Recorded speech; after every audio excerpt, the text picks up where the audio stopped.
আসসালামু আলাইকুম।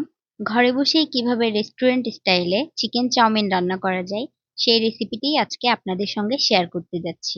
তাহলে চলুন রেসিপিটি শুরু করা যাক। চিকেন চাউমিন রান্নার জন্য প্রথমেই নিয়ে নিচ্ছি কিছুটা চিকেন, আদা কুচি, রসুন কুচি, গাজর কুচি, বরবটি কুচি, পেঁয়াজ মরিচ কুচি, টমেটো কুচি, ক্যাপসিকাম কুচি এবং সর্বশেষে নিয়ে নিচ্ছি ধনিয়া পাতা কুচি। চলুন দেখে নেওয়া যাক চাউমিন রান্নার জন্য কিছু মোস্ট ইম্পর্টেন্ট উপকরণ। প্রথমেই নিয়ে নিচ্ছি tomato sauce, oyster sauce, chilli sauce, হাইকো সয়া সস, সিসেম অয়েল, কালো গোলমরিচ গুঁড়া, সয়া সস। চলুন তাহলে শুরু করা যাক মূল রান্না। প্রথমেই আমি একটি কড়াইয়ে পরিমাণ মতো পানি নিয়ে নিচ্ছি।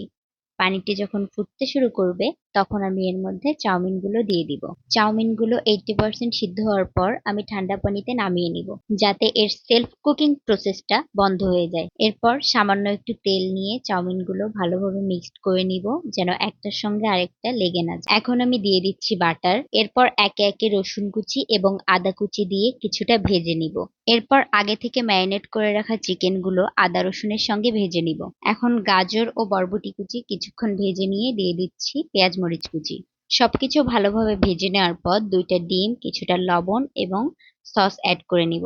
তবে লবণের ক্ষেত্রে একটা বিষয় খেয়াল রাখতে হবে, সসে যেহেতু পর্যাপ্ত পরিমাণে লবণ থাকে, সেক্ষেত্রে লবণের পরিমাণটা একটু বুঝে শুনে দিতে হবে। সবকিছু ভালোভাবে মিক্সড করার পর টমেটো এবং ক্যাপসিকাম দিয়ে কিছুক্ষণ নেড়েচেড়ে চাউমিন অ্যাড করে দিতে হবে। এ পর্যায়ে কিছুটা সস অ্যাড করে চাউমিনের সঙ্গে সবকিছু ভালোভাবে মিক্সড করে নিতে হবে। এরপর ধনিয়া পাতা কুচি এবং বাকি সসটুকু অ্যাড করে নিলেই কমপ্লিট হয়ে যাবে আমাদের চিকেন চাউমিন। এখন পরিবেশন করে নিচ্ছি আমাদের রেস্টুরেন্ট স্টাইলে চিকেন চাউমিন। এটা দেখতে যতটা না সুন্দর হয়েছে, খেতে মাশাআল্লাহ তার থেকে অনেক বেশি সুন্দর হয়েছে। চাইলে আপনারাও ট্রাই করতে পারেন। ভিডিওটা কেমন হয়েছে কমেন্ট করে জানাবেন। সবাইকে অসংখ্য ধন্যবাদ। আল্লাহ হাফেজ।